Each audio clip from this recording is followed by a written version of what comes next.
Kita lanjut lagi materi kita tentang limit fungsi trigonometri. Di sini tertulis pertemuan 2, sebetulnya ini kita sudah masuk ke pertemuan 3, karena pertemuan 2 kemarin kalian menyelesaikan tabel yang harus diisi ya, untuk mendapatkan limit dari fungsi trigonometri, beberapa fungsi trigonometri. Kompetensi dasar masih sama seperti materi yang lalu, masih di pertemuan yang pertama, 3.1 dan 4.1 ini pasangan.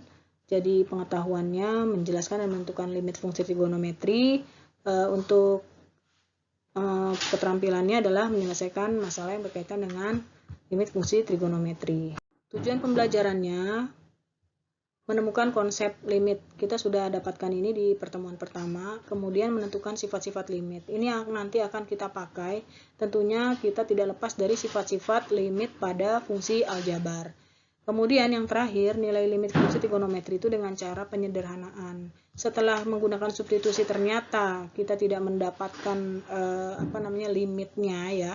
Limitnya itu bisa tidak mendapat satu nilai yang sama, atau kita mendapatkan hasil ternyata bentuk tak tentu, yaitu bentuk 0/0, maka kita harus lanjut ke metode lain, yaitu metode penyederhanaan.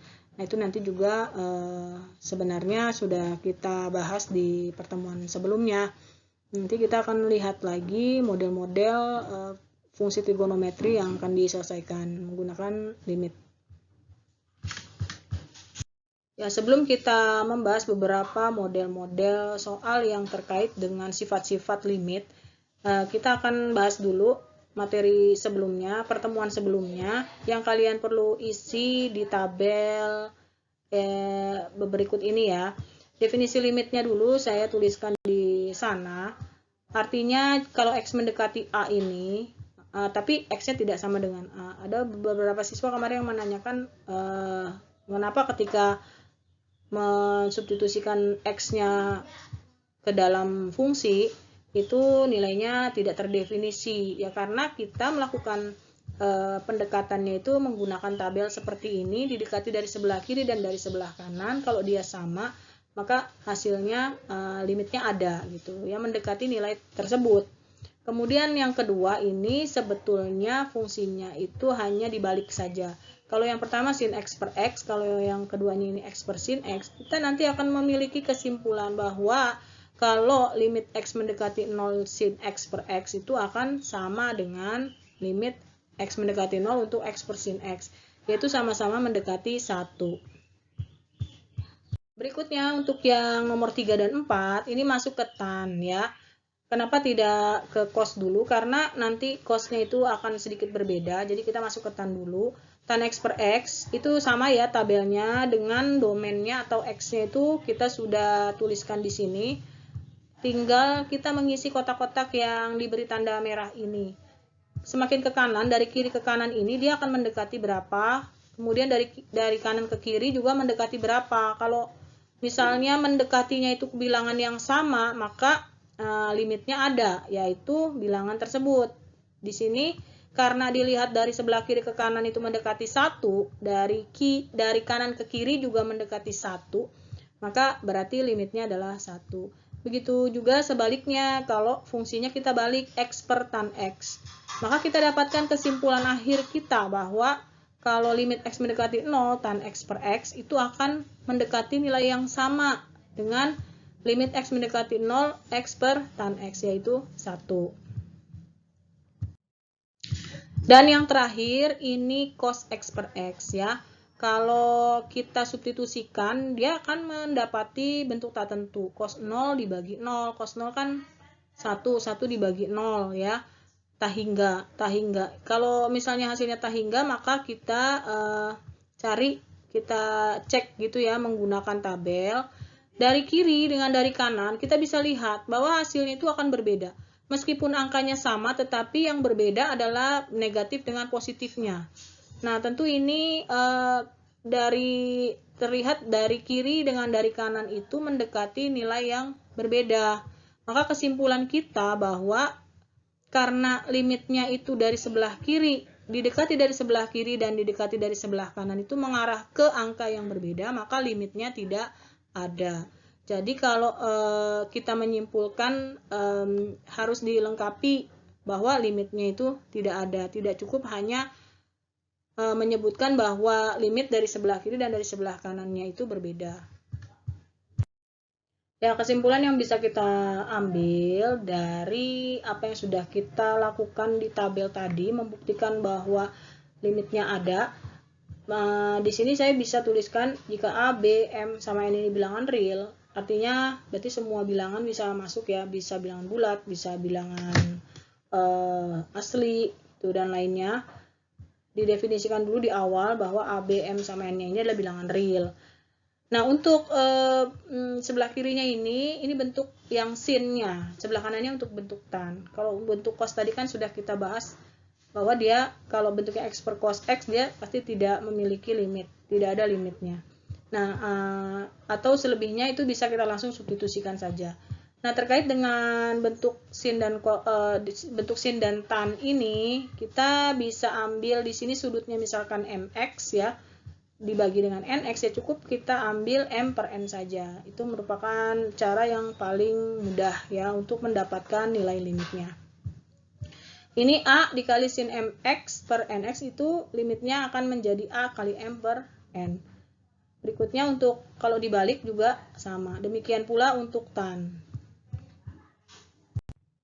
Nah, berikut ini ada beberapa contoh yang akan kita coba selesaikan. Saya mungkin akan menyelesaikannya sampai nomor 4 saja. Nanti sisanya bisa kalian lanjutkan ya di rumah.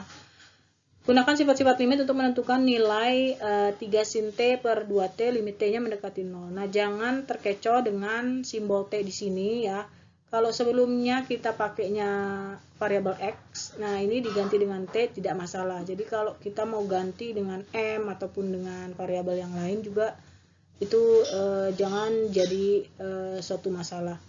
Limit T mendekati 0, 3 sin T per 2T. Ini kalau menggunakan sifat-sifat limit, maka kita perlu ingat kembali sifat-sifat limit untuk fungsi aljabar. Limit T mendekati 0. Nah, ini bisa kita pisahkan karena ini bentuknya perkalian 3 dengan sin T, kemudian 2 juga dikali dengan T, maka kita bisa tuliskan 3 per 2 dikali ini dia memiliki sifat limit T mendekati 0 karena bentuknya perkalian ya, saya pisahkan seperti ini. Nah, ini adalah konstanta, berarti nilainya tetap karena tidak ada variabel T-nya di situ. Kemudian kita tahu bahwa limit T mendekati 0 untuk sin T per T itu sama dengan limit X mendekati 0 untuk sin X per X yang sudah kita buktikan sebelumnya.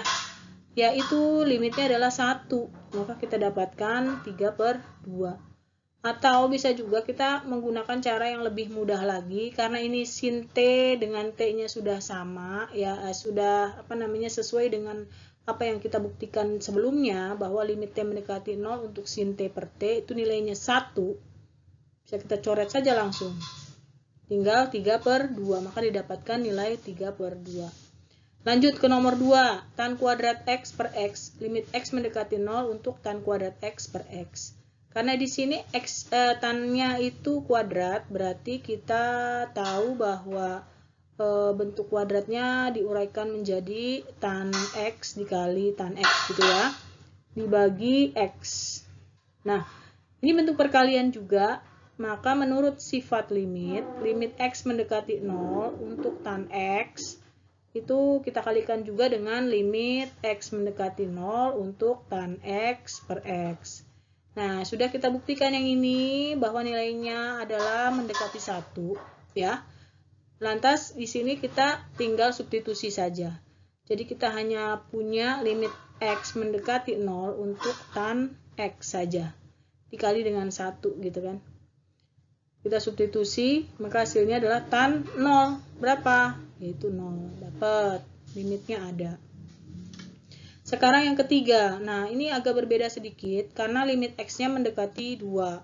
Kalau limit X-nya mendekati 2 ini sebenarnya kita lihat di fungsinya ya. Di fungsinya itu sudut tan-nya adalah X min 2. Kalau X min 2 maka artinya itu ini sebenarnya X min 2 mendekati 0. Gitu. Jadi soal ini tuh sebetulnya limit x min 2 mendekati 0 untuk fungsi x kuadrat min x min 2 per tan x min 2. Jadi kita bisa tuliskan seperti ini. X min 2 mendekati 0 gitu ya.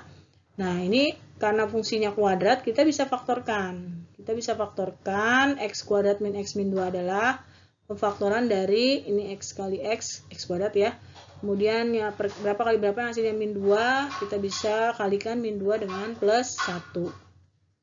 Nah, bawahnya tetap tan x min 2 gitu. Nah, menurut sifat limit lagi, bahwa ini kita bisa, karena sama ya, karena sama ini sudutnya x min 2 dengan variabel x min 2, jadi kita punya limit x min 2 mendekati 0, x min 2 mendekati 0 itu x min 2, saya pisahkan per tan x min 2, gitu kan ya.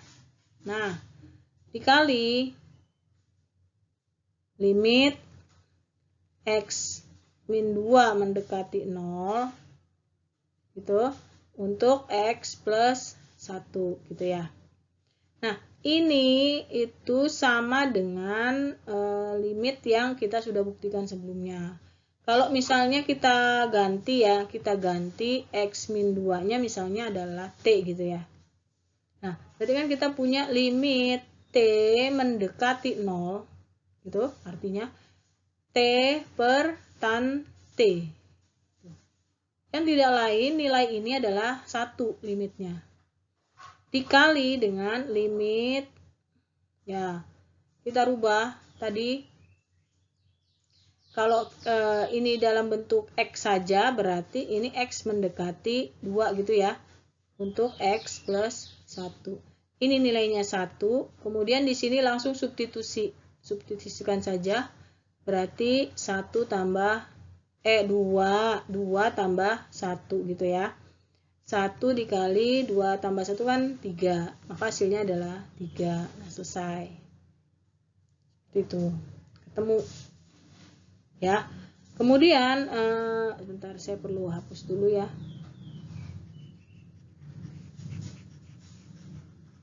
Di sini hapus dulu.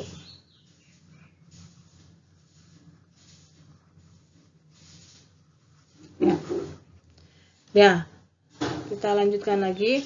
Untuk yang nomor 4-nya, di sini ada sin kuadrat x cos x. Sin kuadrat x cos x ini kita punya ada sin bentuk kuadrat.